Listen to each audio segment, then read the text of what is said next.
आप सभी का स्वागत है हमारे आज की इस विशेष वीडियो में, जहां हम आत्मा के गर्भ में प्रवेश की रहस्यमयी और गूढ़ प्रक्रिया को समझने का प्रयास करेंगे।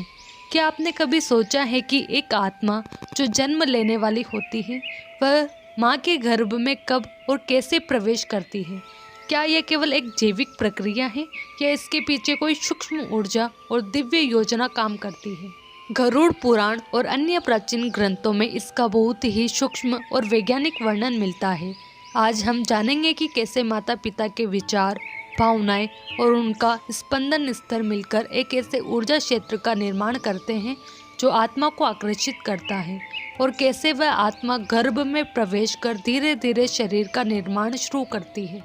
यह केवल एक शरीर का जन्म नहीं होता, बल्कि एक चेतना का पृथ्वी पर आगमन होता है। तो चलिए इस अद्भुत रहस्य की परतों को खोलते हैं अध्यात्म, विज्ञान और वेदों की दृष्टि से। गरुड़ पुराण के अनुसार आत्मा का गर्भ में प्रवेश एक अत्यंत सूक्ष्म और गूढ़ प्रक्रिया है, जो केवल शारीरिक प्रक्रिया नहीं बल्कि मानसिक और आध्यात्मिक स्तर पर भी संचालित होती है। जब माता पिता गर्भ धारण के समय शारीरिक संबंध में संलग्न होते हैं, तब उनके मन में उत्पन्न होने वाले भाव जैसे प्रेम, वासना, क्रोध, समर्पण या भक्ति एक विशेष प्रकार का सूक्ष्म स्पंदन उत्पन्न करते हैं। यह स्पंदन एक अदृश्य ऊर्जा क्षेत्र का निर्माण करता है, जिसे सूक्ष्म स्पंदन क्षेत्र कहा जाता है।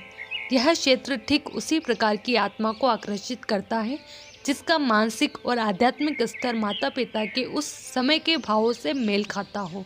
अर्थात जो आत्मा उस स्पंदन से अनुकूलित होती है, वही आत्मा गर्भ में प्रवेश करती है। इसलिए गरुड़ पुराण में यह स्पष्ट रूप से कहा गया है कि माता पिता के भाव, चिंतन और जीवन शैली केवल शारीरिक रूप से ही नहीं बल्कि आत्मिक स्तर पर भी भावी संतान को प्रभावित करते हैं। इसी कारण यह भी कहा गया है कि गर्भ धारण से पूर्व और गर्भ अवस्था के दौरान शुद्ध और सात्विक भावनाएं रखना अत्यंत आवश्यक है, ताकि एक श्रेष्ठ आत्मा को आकर्षित किया जा सके। आत्मा का गर्भ में प्रवेश एक अत्यंत रहस्यमयी और सूक्ष्म प्रक्रिया है, जिसे गरुड़ पुराण सहित कई धार्मिक ग्रंथों में विस्तार से बताया गया है। जब आत्मा अपने कर्मों के अनुसार नया जन्म लेने के लिए चयनित होती है, तो वह एक विशेष जीव के माध्यम से माता पिता के गर्भ में प्रवेश करती है। उस समय आत्मा का आकार अत्यंत सूक्ष्म और सूक्ष्मतम कण के समान होता है, जिसे सामान्य नेत्रों से देखा नहीं जा सकता। प्रवेश के कुछ ही दिनों बाद वह सूक्ष्म रूप एक बेर के आकार का हो जाता है। यह अवस्था भ्रूण विकास का प्रारंभिक चरण होती है। इसके बाद गर्भ में उसकी वृद्धि क्रमशः होती जाती है और यह आकार में अंडे के समान हो जाता है। इस विकास प्रक्रिया के दौरान आत्मा गर्भस्थ शिशु के रूप में शारीरिक अंगों और इंद्रियों को प्राप्त करती है। आत्मा गर्भ में सूक्ष्म रूप से प्रवेश कर धीरे धीरे भौतिक शरीर में विकसित होती है। यह संपूर्ण प्रक्रिया दर्शाती है कि जन्म केवल भौतिक प्रक्रिया नहीं बल्कि आत्मिक यात्रा का एक महत्वपूर्ण चरण है, जिसमें आत्मा अपने पूर्व जन्मों के कर्मों के अनुसार एक नया जीवन आरंभ करती है। आकर्षण की प्रक्रिया आत्मा के गर्भ में प्रवेश से पहले का अत्यंत महत्वपूर्ण चरण होती है, जिसे गरुड़ पुराण तथा अन्य आध्यात्मिक स्रोतों में विस्तार से समझाया गया है। जब कोई स्त्री पुरुष गर्भ धारण की प्रक्रिया में संलग्न होते हैं, तो उस समय उनके मानसिक, भावनात्मक और आध्यात्मिक भावों का एक विशेष प्रभाव वातावरण में उत्पन्न होता है। उनके विचार, भावनाएं जैसे प्रेम, क्रोध, वासना, करुणा, भक्ति या भय मिलकर एक विशिष्ट प्रकार का सूक्ष्म ऊर्जा क्षेत्र बनाते हैं। यह ऊर्जा क्षेत्र एक प्रकार के स्पंद को उत्पन्न करता है, जो अदृश्य होते हुए भी ब्रह्मांड में व्याप्त आत्माओं को आकर्षित करता है। जिस आत्मा का स्पंदन स्तर माता पिता के उस समय के भावों और ऊर्जा से मेल खाता है, वही आत्मा उस ऊर्जा क्षेत्र की ओर खींचती है और अंततः गर्भ में प्रवेश करती है।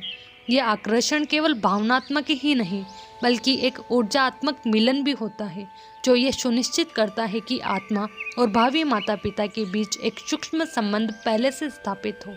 यह स्पंदन क्षेत्र किसी भी आत्मा को नहीं बल्कि केवल उसी आत्मा को आकर्षित करता है जिसकी चेतना और संस्कार उस विशेष समय पर बने ऊर्जा स्तर से मेल खाते हैं। इसलिए गर्भ धारण के समय माता पिता के विचार और भावनाएं अत्यंत महत्वपूर्ण मानी जाती है, क्योंकि वे ही उस आत्मा को आकर्षित करती है जो उनके जीवन में जन्म लेने वाली होती है।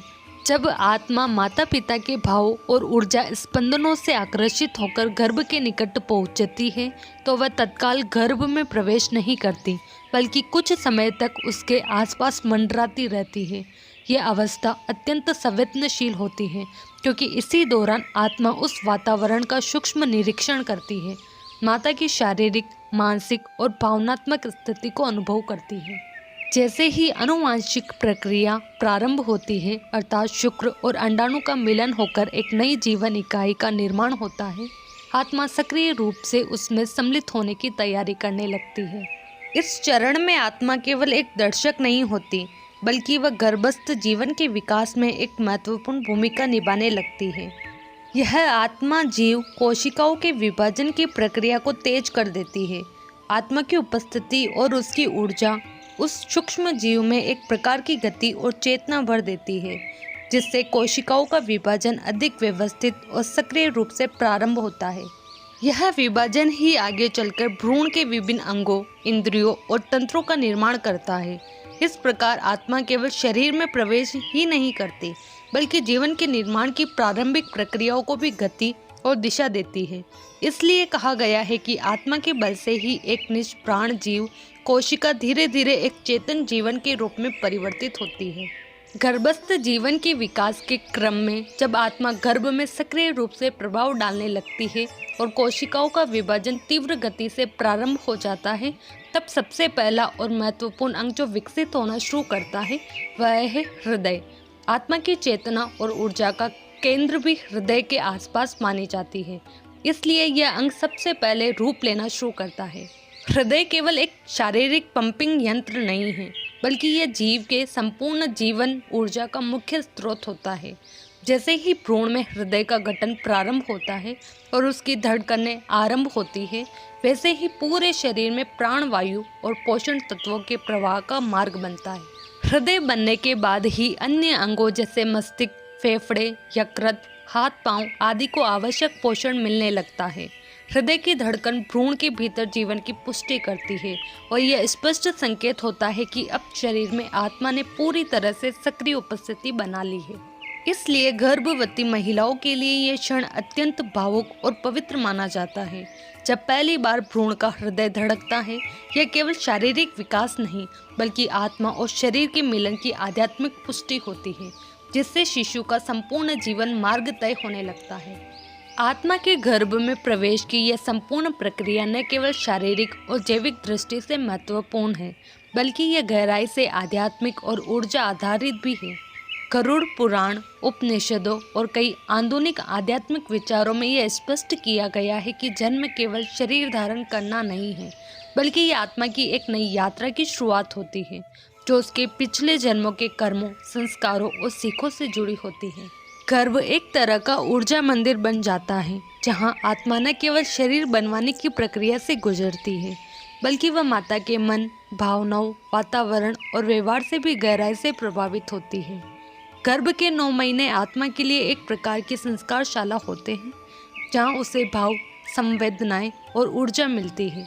यदि इस अवधि में माता शांत, सात्विक और आध्यात्मिक रहती है, तो आत्मा को एक सशक्त आधार मिलता है। आज विज्ञान भी इस बात को मानता है कि गर्भस्थ शिशु ध्वनि, भावना और प्रकाश की अनुभूति कर सकता है। यह वैसा ही है जैसा हमारे शास्त्रों में सदियों पहले कहा गया कि आत्मा गर्भ में चेतन होती है और हर अनुभव को आत्मसात करती है। इसलिए कहा गया है कि संतान को जन्म देना केवल एक जैविक क्रिया नहीं, बल्कि एक दिव्य उत्तरदायित्व है, जिसमें माता पिता ब्रह्मांडीय योजना का हिस्सा बनते हैं। यही कारण है कि गर्भकाल को द्वितीय जन्म की तैयारी का समय कहा गया है, जहां आत्मा, शरीर और संस्कार का मिलन होता है।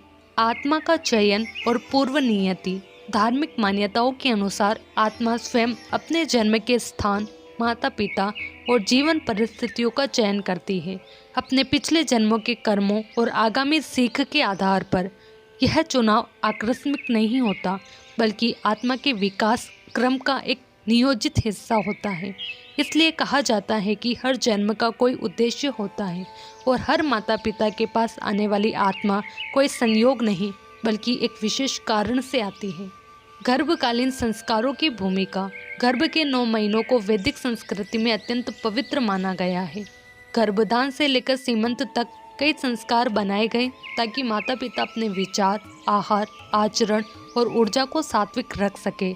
इन संस्कारों का उद्देश्य यह था कि आत्मा को एक सकारात्मक, सशक्त और आध्यात्मिक वातावरण मिले जिससे उसका संपूर्ण विकास हो सके। आत्मा की चेतना गर्भ में भी जागृत होती है। गरुड़ पुराण में कहा गया है कि गर्भ में आत्मा को अपने पिछले जन्म की बातें स्मरण रहती है और वह अपने कर्मों को लेकर पश्चाताप भी करती है। गर्भ के अंतिम महीनों में आत्मा ईश्वर से प्रार्थना करती है कि मुझे यह जन्म सार्थक करने का अवसर मिले, लेकिन जन्म के समय माया उस स्मृति पर पर्दा डाल देती है जिससे वह नया जीवन एक खाली स्लेट की तरह शुरू होता है। आधुनिक विज्ञान और अध्यात्म का संगम। आज गर्भ पूर्व मनोवैज्ञानिक और विज्ञान भी इस बात की पुष्टि कर रहे हैं कि माता के विचार, भावनाएं और जीवन शैली शिशु के मानसिक, भावनात्मक और व्यवहारिक विकास को प्रभावित करते हैं। ये वही बातें हैं जो हमारे शास्त्र हजारों वर्षों से कहते आ रहे हैं। आत्मा का गर्भ में प्रवेश एक दिव्य यात्रा की शुरुआत है जहाँ शरीर, मन और चेतना एक साथ मिलते हैं। यह केवल जन्म नहीं बल्कि एक संकल्प होता है पिछले कर्मों से सीखकर इस जीवन को आत्मिक प्रगति की ओर ले जाने का। तो आपने जाना कि आत्मा का गर्भ में प्रवेश केवल एक शारीरिक प्रक्रिया नहीं बल्कि एक दिव्य और ऊर्जा आधारित यात्रा है। यह यात्रा माता पिता के भावों से शुरू होती है, आत्मा के आकर्षण से चलती है और धीरे धीरे जीवन के स्पंदनों में बदल जाती है। हर आत्मा अपने कर्मों, इच्छाओं और सीखों के साथ इस धरती पर आती है और गर्भ वह पवित्र स्थान होता है जहां उसकी अगली यात्रा की नींव रखी जाती है। यह विषय हमें यह समझने की प्रेरणा देता है कि गर्भधारण का क्षण और माता पिता की भूमिका कितनी जिम्मेदार और पवित्र होती है। यदि हम इन रहस्यों को जानें और समझें तो हम न केवल आने वाली पीढ़ियों को बेहतर बना सकते हैं बल्कि स्वयं को भी आत्मिक रूप से विकसित कर सकते हैं। अगर आपको ये वीडियो जानकारीपूर्ण और प्रेरणादायक लगा हो तो इसे लाइक करें, चैनल को सब्सक्राइब करें और ऐसे ही और विषयों के लिए जुड़े रहें।